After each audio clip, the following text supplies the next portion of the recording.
strategic signaling and leadership in regards to Kissinger's secret visit and his son-in-law's rapprochement in regards to Nixon's visit to China. This is Sophia, there's Melinda, there's Cece, and I'm Mark. Today we're going to cover the historical background, we're going to cover leadership and political systems, the shaping of diplomatic strategies, signaling across political systems, strategic tools of Nixon and Mao, and then finally, recommendations. So first, with historical background, is Sophia. So we chose Nixon's visit to China as a case study for diplomatic signals, the role of leaders in decision making, and understanding how leaders manage geopolitical shifts through rebalancing power.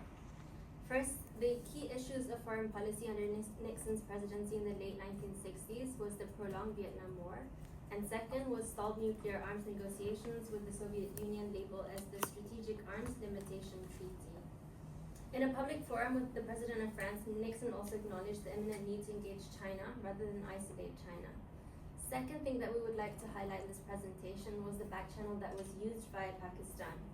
During President Nixon's visit to the Far East, he stopped over in Lahore for 22 hours where the secret mission was to convince President Yahya Khan to act as the intermediary in the US-China bilateral relations. In October 1970, Nixon directed Kissinger to conduct a secret visit to meet with Pakistan's ruler again. Third, the important thing to note about Kissinger's secret visit to Beijing in 1971 was that it was also facilitated by Pakistan. In addition to that, Kissinger, who was the National Security Advisor to President Nixon, held the view that it was important to have a strategic balance of power as a cornerstone for diplomatic efforts amidst rising geopolitical tensions.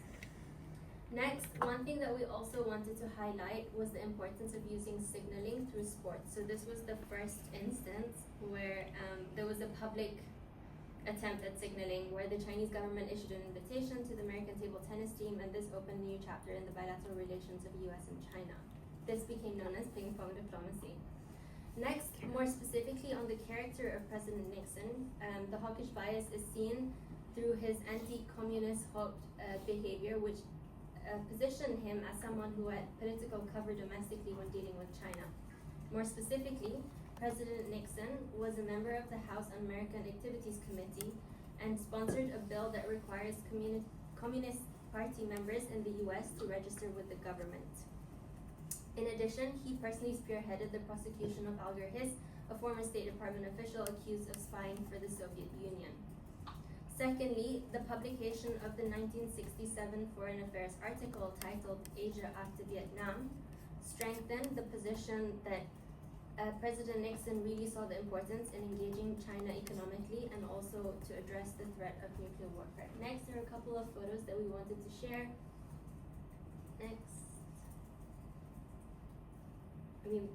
That's Kissinger and Nixon on Air Force One, President and First Lady of the Great Wall, President Nixon and Chairman Mao, and then when he finally comes back to the US after the visit. Now I'll pass over to Cece. Okay, today I'll discuss the role of leadership and political institutions in making foreign policy, and specifically I will explore how Richard Nixon and Mao Zedong used their unique leadership style and impacted by the institutions they represented to achieve one of the most important diplomatic breakthroughs of the 20th century. So let us begin by answering a basic question. Do leaders really matter? And are their actions really determined by the institutions or political systems in which they operate? The case of Henry Kissinger's Secret Democracy in 1971 provides compelling evidence of the critical role played by the individual leaders. So let's first consider about the role of President Richard Nixon, who made the final decision to send Kissinger to China. According to Alexander Giesinger, for democratic leaders like Nixon, public opinion constitutes a significant construct. Democratic institutions inherently required accountabilities, and a controversial decision can really result in a huge political backlash. And in the late 1960s, again, in the context of the Cold War and the long-standing opposition to socialism and communism, there are more than 60% of Americans view China as a threat. To meet these challenges, Nixon used the strategy of secrecy. The sacred nature of Kissinger's 1971 visit minimized the direct public and political scrutiny, allowing Nixon the flexibility to prepare for reapproachment. As Beeman and Polash note, leaders often use secrecy to manage public perceptions and maintain flexibilities in foreign policy decisions. However, secrecy strategies cannot reduce all life impact on public opinion to zero. Democracies inherently hold leaders' accountability as ex post, and controversial actions, once reviewed, can result in a more huge political cost. It is at that point that Nixon's strengths come out. The result, what Sophia presented about the Nixon's personal appearance, we can know that Nixon had extensive experience in anti-communism, which gave him the ideological and political capabilities to engage with China without appearing that American is weak. And Nixon's pragmatic approach, balancing public pressure with diplomatic needs, allowed him to achieve what May thought was impossible and make it only Nixon can do to China. And then let's talk about Chairman Mao. Under an authoritarian political systems, Mao did not need public or political approval. This freedom allowed him to act decisively and almost unilaterally. Despite the ideological rigidity of the Cultural Revolution, Mao recognized the strategic benefits of engaging with the United States. His ability to quick shift position, prioritizing the national interest over public recognized ideological commitment and short-term gains, highlights the advantages that authoritarian leaders have in pursuing foreign policy goals. And the contrast or comparison between Nixon and Mao highlights how political systems can influence leadership strategies. Nixon's democratic environment demands a careful public communication and incremental initiatives, while Mao's authoritarianism structure promoted rapid and decisive decision making. Despite these systematic differences, both leaders share a key characters, pragmatic leadership. So that's what as Beeman and Polak put out. When individual leaders recognize strategic potential of diplomatic shifts, they're often able to transcend systematic constraints. And let's welcome Malina. I'm going to cover signaling of Nixon and Mao. And first, it's how Nixon can do signaling in a democratic system. So secrecy was one of the most important tools used by Nixon. For instance, Kissinger's secret visit to China reduced domestic audience costs by concealing the initiative from immediate public attention, and also make sure that the U.S. Doesn't get international attention before a deal is made with Mao, and also doesn't get noticed by Soviet Union, who now can respond to the U.S. approach quickly. And also say also wants to hide. So it reduced political risk, but also send a credible signal intent to the Chinese leadership through their face-to-face interactions. And one of their strategic goal is to balance Soviet power, as Nixon made use of what Keeney described as dependent diplomacy, strategically leveraging alliances and partnerships. And also he handled domestic opposition by using his ideological legitimacy as a hardcore anti-communist to avoid charges of betrayal. It was also that the legitimacy that enabled Nixon to cast his move toward China as a geopolitical necessity. Nixon's approach illustrates how democratic leaders can manage audience costs by applying strategic ambiguity in signaling. And with Mao, he can work under an authoritarian system. For example, he used a pragmatic signaling strategy both in countering the Soviet Union, and his personal diplomacy, such as engaging directly with Kissinger, represented an expansive and credible signal of China's commitment to rapprochement. The bold move also reflected willingness to let strategic benefit override the ideological differences. And for the strategic goals, Mao wanted to bring back China to the international stage as a key global player, rather than in the past it has been isolated for years. And also, by engaging with the U.S., Mao signaled decisiveness and pragmatism, breaking away from the extreme class struggle narrative of the Cultural Revolution that he was involved in. And unlike Nixon, Mao was not was not subject to domestic audience costs given his authoritarian system. However, he needed to make ideological perception within his own party for this charge to be done. So in our recommendations, it's really important to pay attention to the key leadership lessons. First of all, with Nixon, his anti-communist credentials enabled him to engage China very credibly. President Nixon's reputation as a right-wing anti-communist made him the perfect leader to go to China. And as Cowan and Sutter observed, it works so well because in general, right-wing politicians can reliably enact left-wing policy and vice versa.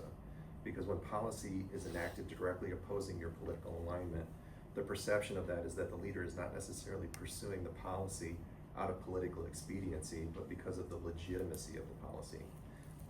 And I think this theory was confirmed very well in that when Nixon got back, the American public acted accordingly with, as you saw in the photograph, with rock star approval of his visit. So in regards to Mao, the pragmatism prioritized strategic benefits over ideological rigidity.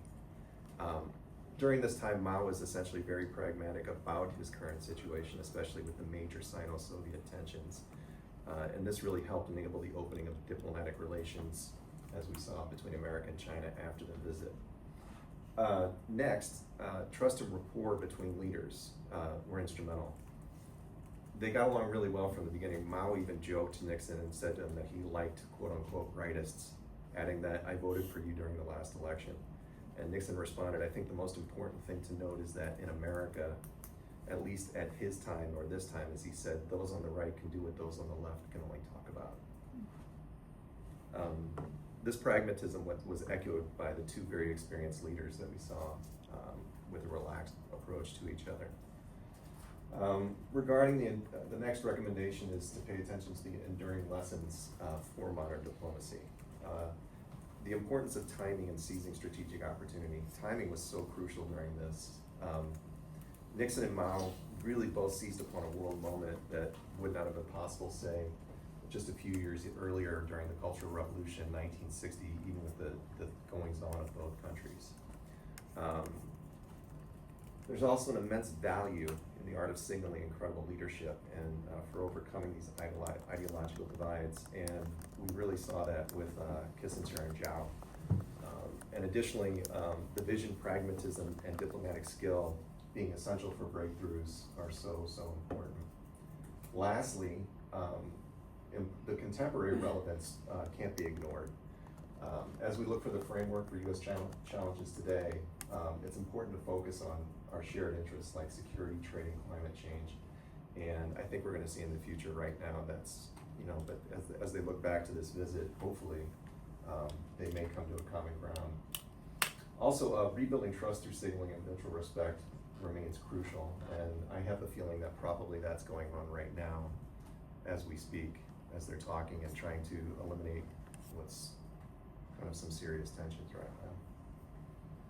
So as Nixon said, there is no place on this small planet for 1 billion of its potentially most able people to live in angry isolation. And if you could sum up in one sentence the visit of Nixon to China, I think that's definitely well said in his thoughts about going to China. And again, Zhao, you can't overlook his huge contributions to everything, and it gets back to the beginning of our course and the question, do leaders matter? And I think Zhao put it really well. He says the helmsman who knows how to guide the boat will guide it through the waves. And kind of it says this particular thing really is kind of a demonstrative example of, yes, leaders do matter. So thank you very much. All right.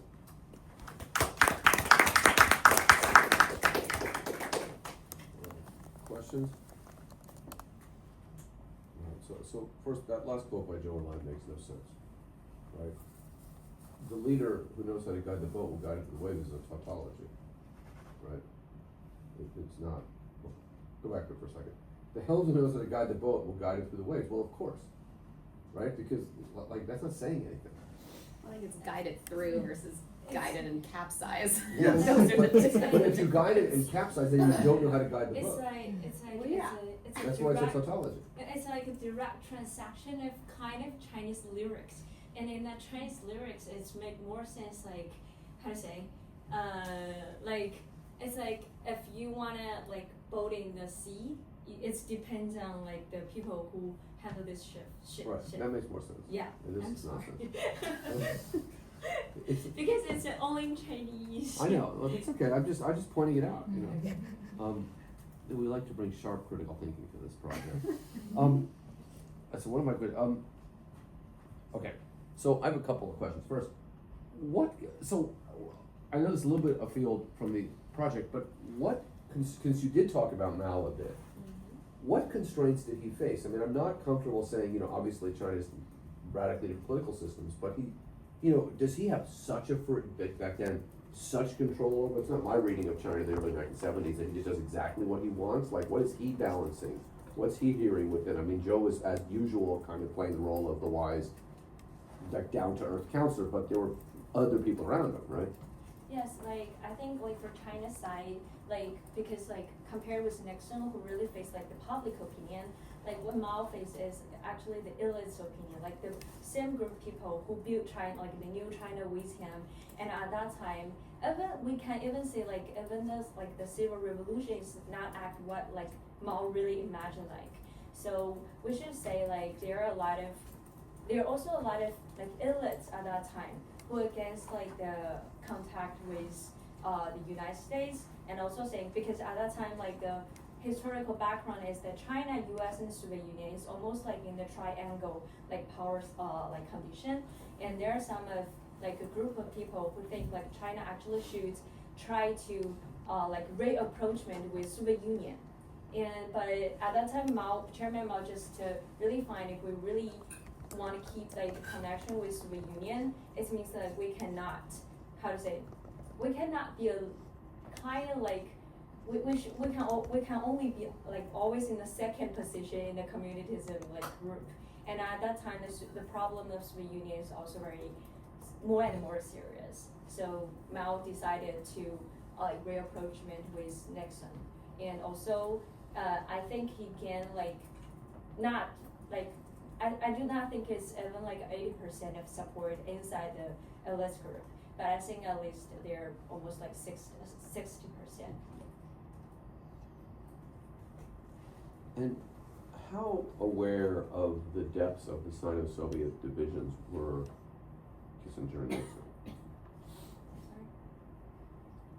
So how aware at this time were Kissinger and Nixon and the U.S. in general because in the 50s, you know, it was the kind of anti-communist propaganda in the U.S. was that there was this kind of unified communist bloc of China and the Soviet Union, you know, taking over.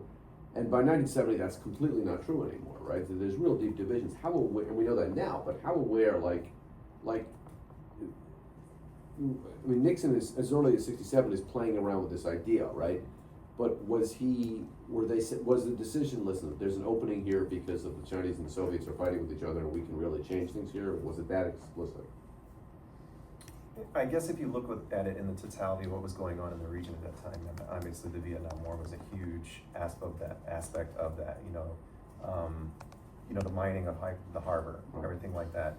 There was the big things going on with preventing Russian resupply of North Vietnam, and the answer is yes. They were aware of these tensions, and the degree to which they were aware of, I think. They were a little bit surprised that it was a lot worse than it really was. And again, talking about, I think the United States was really, really preoccupied with Vietnam, Cambodia, and all of the things going on there. So you can't disregard that going on as far as Nixon's visit to China as well, which was, there was also that subcategory within that, that he was gonna need China as far as Vietnam as well. Any other questions? Class? All right, thank you very much.